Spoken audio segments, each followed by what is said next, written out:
The Institute for Faith and Freedom at Grove City College presents Meet the Scholars with your host, Senior Student Fellow Grace Riley.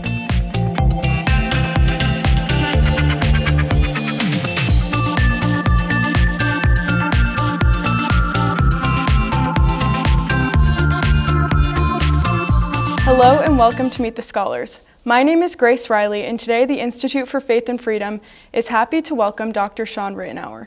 Dr. Ritenour is a professor of economics at Grove City College, and his research interests include the history of economic thought, cultural economics, economic policy, and economic expansion. Dr. Ritenour, thank you so much for joining me. Oh, it's my pleasure. Thank you for having me. Yeah, absolutely. So just to start, what brought you to Grove City College? Well, the first time I ever heard of Grove City College was when I was an undergraduate in another Christian liberal arts college, and there was a little news item on the TV show that we were watching, or the TV break that we were watching, and it was talking about a bill that was passed in response to the Grove City case. And in the context of the news, they talked about Grove City not receiving any government funding, and I thought, I did not know that there was a school that was like this. That would be a great school to be at someday. Yeah. Or to be at. I had no clue I would come here. Well, I became friends with Jeffrey Herbner, who is now the chair of our economics department here. And in 2001, he gave me a call and said, hey, I think there might be a position opening. If you're interested, apply. And I didn't know if that's what the Lord would have, but we applied, and they were interested in me. I came to interview, and I was very impressed with the mission of the school. I was very impressed with a college that was committed to Christianity and committed to freedom in light of Christianity.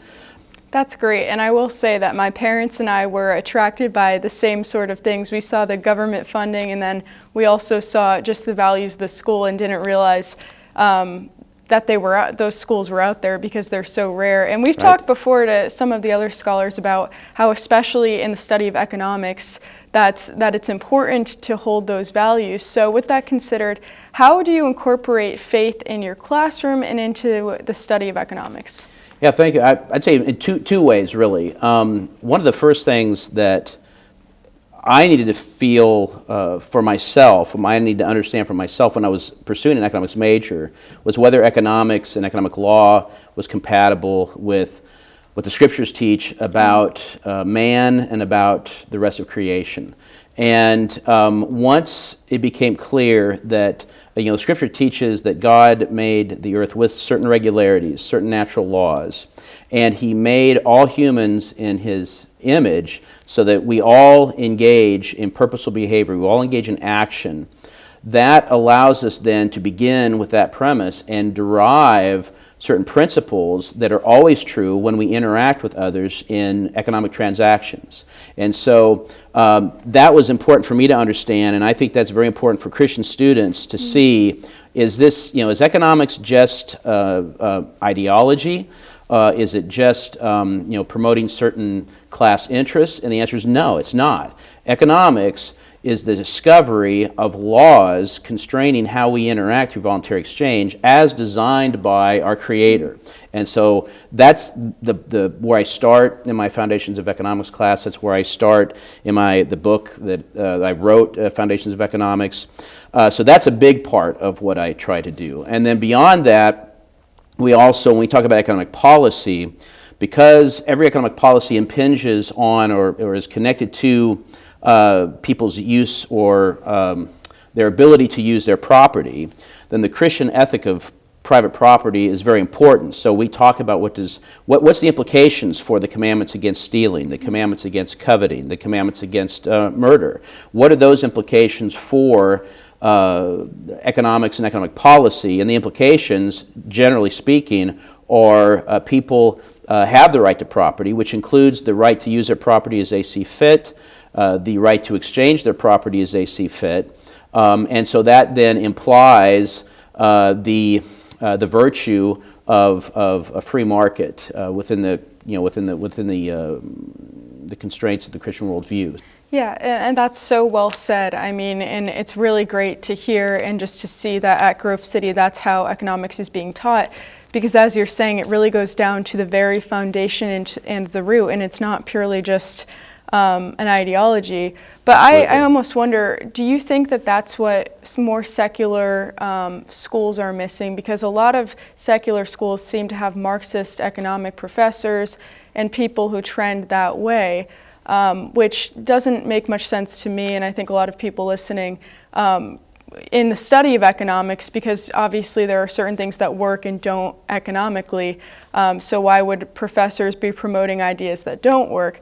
Do you think that that comes down to the lack of understanding of natural law, or how would you explain that? Yeah, I think so, in large part. I think if you don't have any type of uniform understanding of the nature of things, then to me, you don't have, it's like you're doing economics without any type of epistemological base, any philosophical base or theological base for this. This is bedrock upon which we can build economic theory. And so if you don't have that, then you're sort of either just trying to look at history and trying to identify patterns that may have been the case but aren't necessarily going to continue in the future, or you descend into sort of pure positivism where every policy is always up for verification.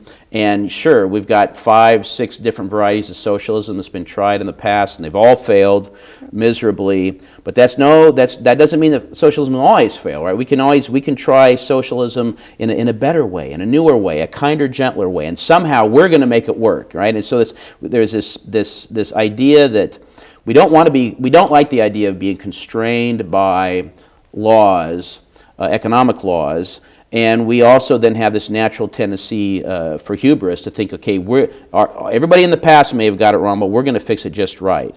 And so you have all of that, plus sort of just people that are committed ideologically to socialism and to interventionism of various stripes. And so if you have sort of an ethical, moral commitment to socialism and a disregard for the nature of reality, well, that's a potent mix. And I mean, just look at the culture at large. The same problem is being felt all over the place, in the humanities, in biology, everywhere. So it's not just in economics and economic systems and policies, but it definitely is there. Yeah, that's very well said, and it makes a lot of sense. I mean, because it's not, you have to look at the issue from a lot of different angles as you're explaining, and it's not purely an economic problem.